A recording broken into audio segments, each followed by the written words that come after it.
Hey guys, welcome back to Belle on Wheels and thanks for watching. My name is Kayla and this is day one of owning this vintage beauty. She is a 1984 Airstream Excella and she's 31 feet long. And for complete transparency, I did pick her up for 10 grand. She is in very good condition. I wanted a Airstream that was needing very minimal restoration, so hopefully I'll just be doing a few cosmetic touches. And to kick off the renovation process, I'll start with an overview of all the systems and making sure that they work, like electrical and water. And that's going to be starting with installing new batteries that I picked up for the trailer. And just for the record, I'm by no means an expert on any of this stuff. I'm definitely learning as I go, but hopefully it gives some confidence for those looking at purchasing a travel trailer as a means to simplify their life or just a fun way to explore.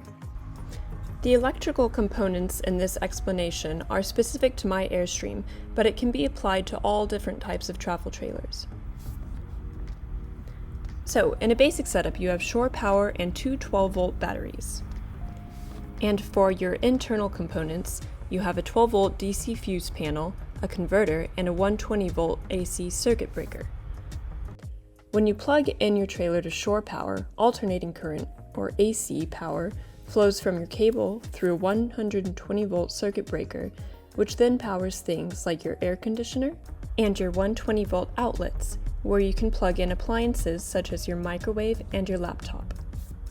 An easy way to remember alternating current is that vibrating alternating shock feeling if you've ever accidentally shocked yourself. That is the AC power going from, let's say, a screwdriver to your hand. When your converter is plugged in, AC power will flow through the converter, which is then converted to DC power, or direct current. This flows through the 12-volt DC fuse panel and also charges your batteries. DC power will power fans, lights, and your water pump. Your other power source is your battery, which put out DC power and allows the fans, lights, and pumps to be working without being plugged in to shore power. I decided to go with the Duralast. I got them from AutoZone here in Texas. They are the 24MD-DL. They are a 12-volt deep well battery. This should last me about 3 years at least, and then I might make the upgrade to lithium once I decide to go traveling with it. So let's see how to hook it up. Each trailer will have a somewhat different battery setup, but I recommend these batteries if you're just starting out like me, and at $90 per battery, it's also a very budget-friendly option. In the front of my trailer, in the left compartment, I have a red positive wire and a black negative wire, and also a ground wire. My new batteries came with hex nuts, so I put one hex nut on the negative screw post, and then placed my circular ground wire connector over that hex nut, and then screwed in a top hex to secure it in place, so that the ground wire connector is sandwiched firmly in place between the two hex nuts.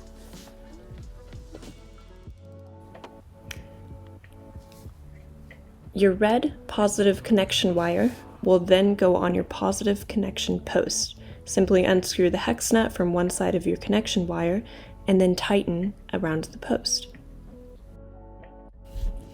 I do realize my connectors are very badly corroded, so I will need to be replacing those at a near point in the future. The black wire will go on the negative connection post.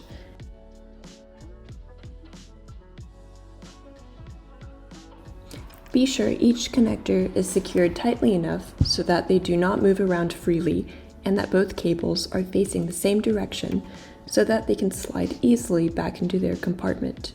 For your second battery, you'll just be repeating these steps except without the ground wire step. I made sure that my converter was plugged in, and now that everything is set up, I get to plug my trailer into shore power.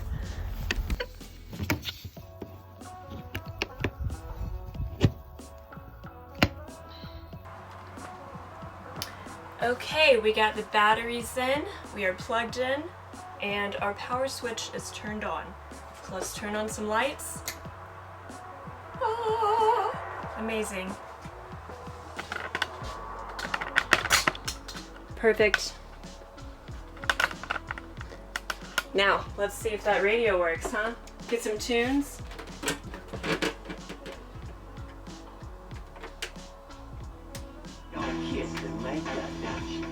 That's what you said. Why don't you kiss this? And I'm gonna be on my road.